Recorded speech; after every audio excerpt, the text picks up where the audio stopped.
Well, this is a national level 3-gun match, and this year we have 260 competitors for the main match, which is a completely full, sold-out match. We actually have about 80 people on the waiting list this year, which is great, you know, for the match, but it kind of is a bummer because those 80 people don't get to shoot, and I really wish they could. So, and then we have about 40 staff, some of which shot the match. We had some bad weather, and with ammo prices and stuff, not everybody shot the staff match, but yeah, 260 main match. Round count is usually about the same for every gun, rifle, pistol, and birdshot. Well, this year we're right at 150.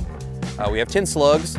Sometimes we don't have any slugs, sometimes we have more, just depending on how the stages lay out. We work really hard to utilize the natural terrain of Reveille Peak, so it's not just a bunch of square bays that all look the same. I really like the natural terrain, so what I like to challenge shooters with is movement through, not necessarily uneven terrain, but not just running in a flat bay, right? Like running through trails, running through creek beds, on and off some obstacles. So we really like to challenge our shooters with long-range rifle, and especially with the wind conditions that are usually present out here. It can get pretty spicy. You can shoot with your buddies, you can shoot with a bunch of total strangers, you can shoot with Jerry Michalik. You know, I always tell people who ask about 3-gun, you know, what's it like and are the pros cool? And I say, yeah, the top pros in 3-gun are super nice people, will loan you any of their gear, and most people couldn't go play around at Augusta National, right, and shoot golf with Tiger Woods. You just can't do that. You know, the AMU is here, they might be in your squad, the best shooters literally in the whole world. So it's really cool where rank amateurs who are just out here to, you know, pack it up and have a good time and drink some beers at night can go out and shoot with the real pros and interact, and it's way cool. 3-gun is a pretty tight-knit family,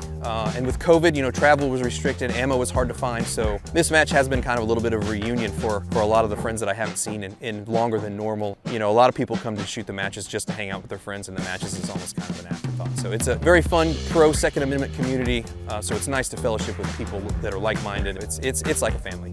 For major matches like this, our philosophy is to challenge you, but not demoralize you. Getting new shooters coming out into the sport of 3-gun and competitive shooting in general is really important to the growth of the sport and keeping ranges like this alive and matches like this going. So we definitely try to be welcoming. Actually, there was a guy coming out to this range for a class this morning, and he was driving in and he was lost, and he just waved down the first buggy that was driving by on the road and was like, hey, where do I go to find the classroom? And it was Jerry. So when that guy came here to sign his waivers, he specifically told me, man, I haven't done 3-gun, but I was out here and I asked directions, and the first person I saw was Jerry Michalik in his buggy. So it's, you know, that kind of sums up the whole experience that we're going for out here, and it's really fun.